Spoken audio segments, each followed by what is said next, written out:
Fells. So your former head coach is now the offensive coordinator of the Vikings.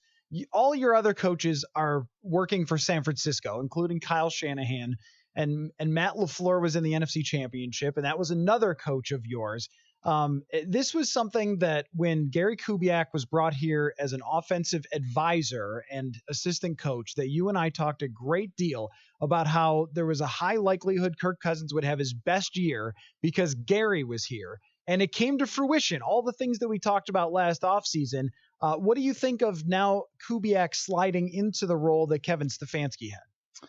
I mean, I think their offense is going to be pretty much the same as it was last year, in the sense of their basic setup.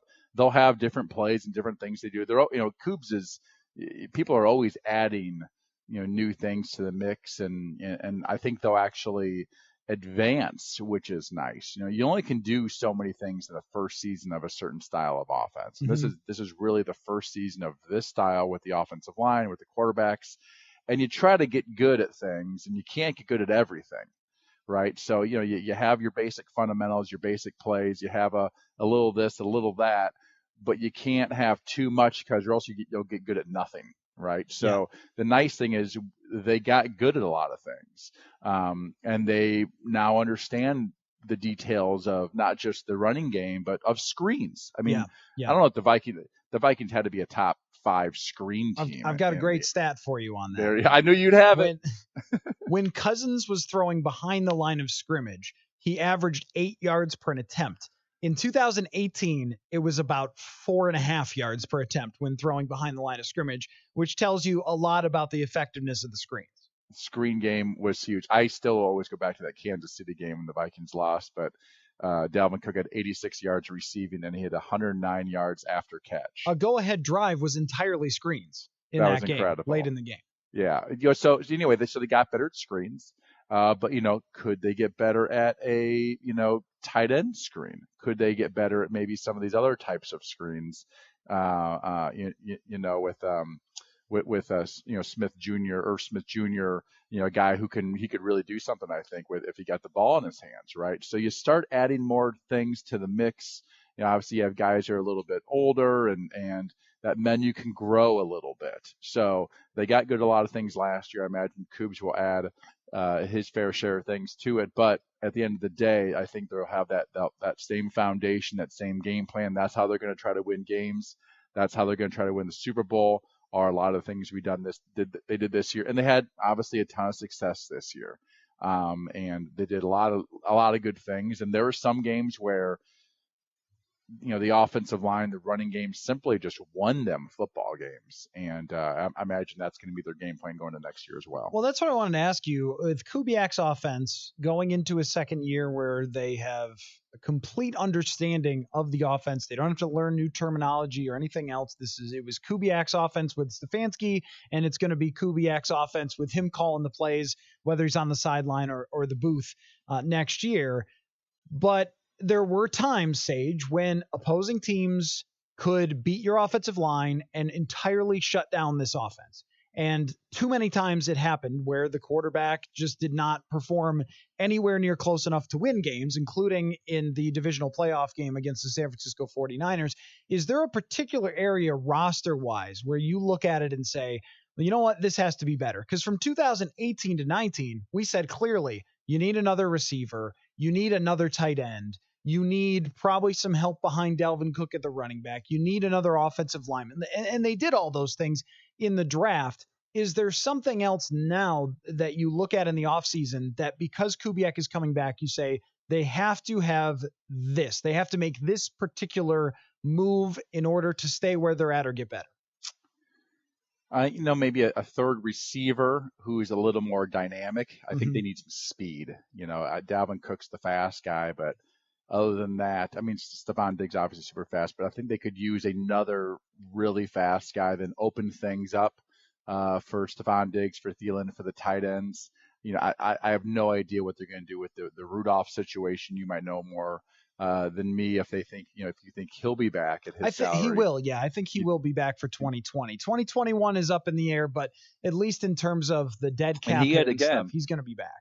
really, really good production, this year. He's so good inside the 5, so good inside the 10-yard line. So there's real value there. I mean, that's a real thing. Some guys are good run blockers. Some guys are good out in the, running the seam routes and things like that. And some guys, some guys are good in screens. But what he adds to the mix definitely brings in the red zone and inside the 10 definitely brings a lot of value. So I think another receiver, a burner, obviously issues with the offensive line. If they can somehow either add another starter and swap somebody out or two, I don't know, or at the minimum add some depth. They probably have some guys that they were developing last year. Sometimes you find, we had a guy named Mike Brizell. No one's ever heard of that name if you're a Vikings fan, but Boy, Mike Brizell. I don't even remember him. All right, so Kubiak had this. We always would sign Colorado State guys. Now it helped that Kubiak's son or sons was playing football at CSU, but we always had like 3 or 4 or 5 on our roster, all the time. And we had a guy named Mike Brizell, and Mike is from Arkansas. He shows up. He makes the practice squad. He's one of those guys that was just, you could just tell it meant everything to him. And he worked hard. He took it really seriously. He was super focused. He was, it meant a lot. And so when he was even on the practice squad, I was happy for him. Good. That kid made a practice squad. That kid, he wants to be an NFL player. And he was on the practice squad for 2.5 years or something.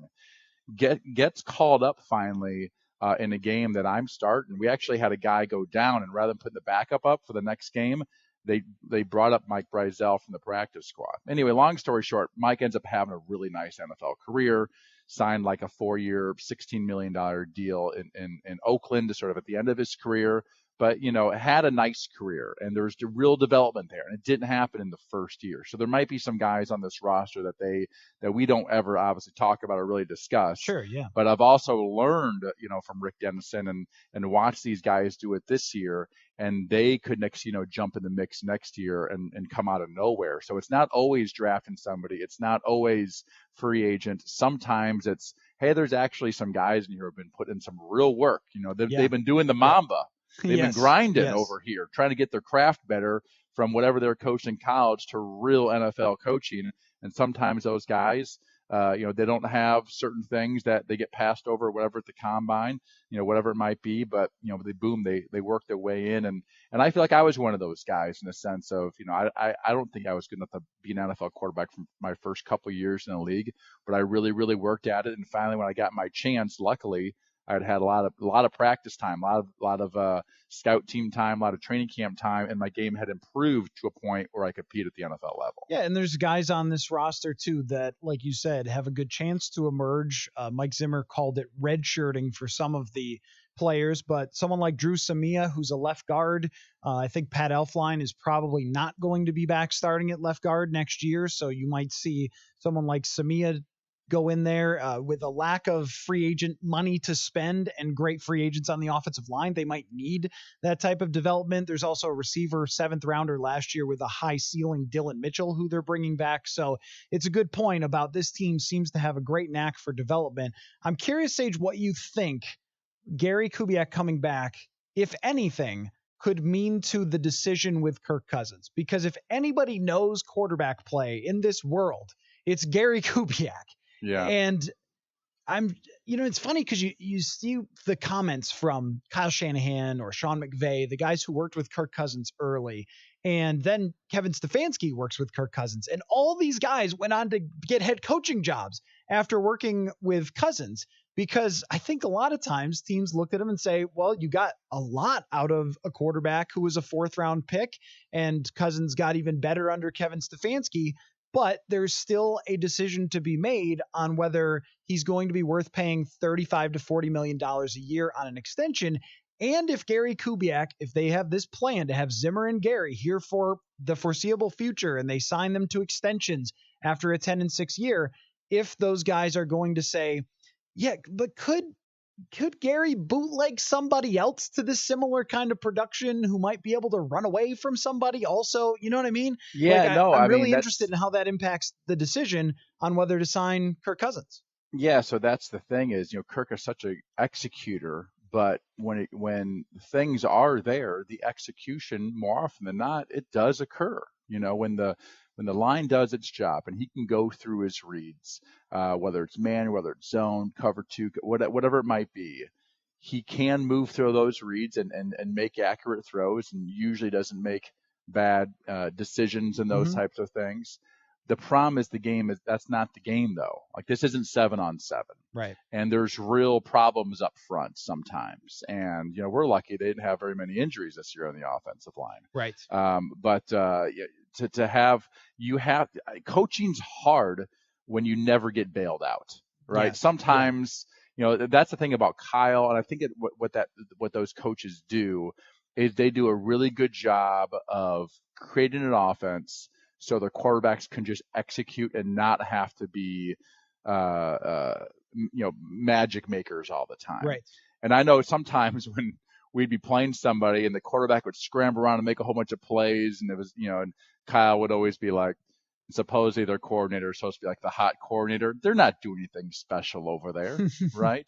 And I know this for a fact. Like, the Cleveland Browns this year, I did a little Cleveland when Stefanski got that job. I was watching a little film the other day, just watched the game, but they weren't running anything. They had some good deep plays or whatever, but they were just Baker Mayfield making plays.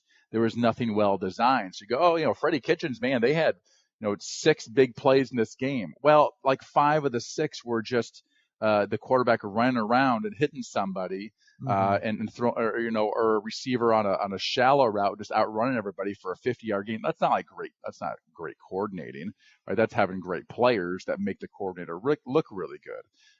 And I think that's what Kubiak does a really good job of design, and Kyle and Stefanski, all those guys do a really good job of making the quarterback look like he's a really, really good player, and he's not going around and like doing what Baker Mayfield was doing. They do run good plays that get people open.